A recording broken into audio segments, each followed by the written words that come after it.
Hello, friends. Martha Creek here, reading all month, the month of February, on chapter 9 now, day 9, chapter 9. This one is called Dishonesty. Dishonesty. As a kid, the harshest words I heard coming from adults around me were liar and lazy, as they criticized and labeled others harshly.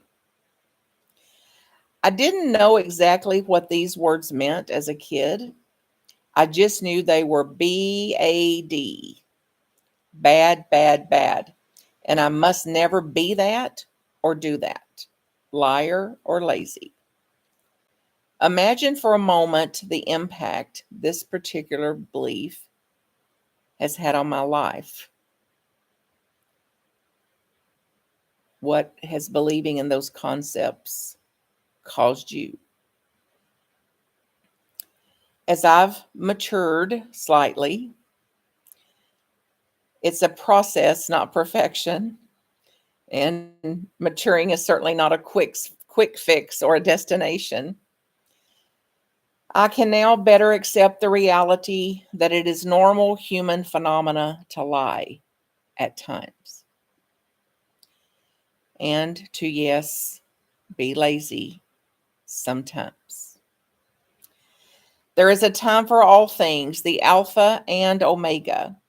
I understand the mind is filled with fear and torment from self-judging notions, all of which trigger survival. I'm aware that the mind gets so undone that it feels like it's a matter of life or death, even when there is no actual or real threat.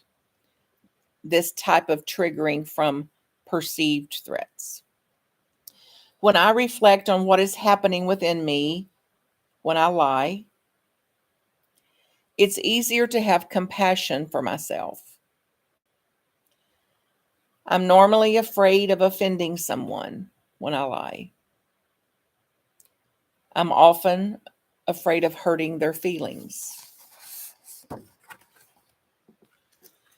I don't want to leave them out. I don't want to disconnect from them emotionally. I often want to maintain an identity, a persona, a reputation, or a position when I'm lying. For example, the desire to be seen as the generous one, or the flexible one, or the servant leader, or the one people can count on. The price is very high indeed. The guilt is even higher. I'm aware that I sometimes won't speak up to keep peace or to avoid arguments. I won't speak up to attempt to reduce or to prevent conflict. This is dishonest for me at times. I often regret it afterwards. The following are guidelines I use in examining my own level of honesty. See if you can relate. Leaving out pertinent information is no different than lying and is considered manipulative and dishonest.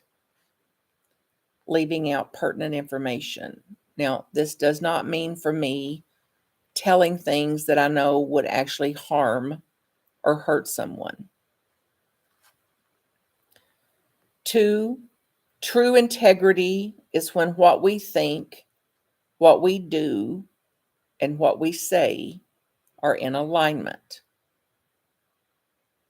Otherwise, it's dishonest. 3, true honesty is when we can look at our own thoughts, words, and actions and admit we have some work to do. And with less projecting our guilt onto others, i.e., making them wrong. Jesus said it so well when he said, take the log out of your own eye before you take the speck out of your neighbor's eye. 4, paramount is being upfront about how you think and feel, even though it may seem self-revealing, even vulnerable, or may even be unacceptable to others. It may cause them discomfort. Honest action. Number 5, liar. So, I continue a journey to honesty, accepting my own humanity, my own limitations, and therefore realizing more compassion with myself and with others. People shouldn't lie equal fantasy. People lie equals reality. People should be honest equals fantasy. People can be dishonest equals reality. Reality leaves me on solid ground. Take honesty and dishonesty to a new level and watch your life shift. Watch your life shift to a more honorable place, a more honest place, a more integrity space, and far more enjoyable. Help us to bring heaven to earth, grounded in reality.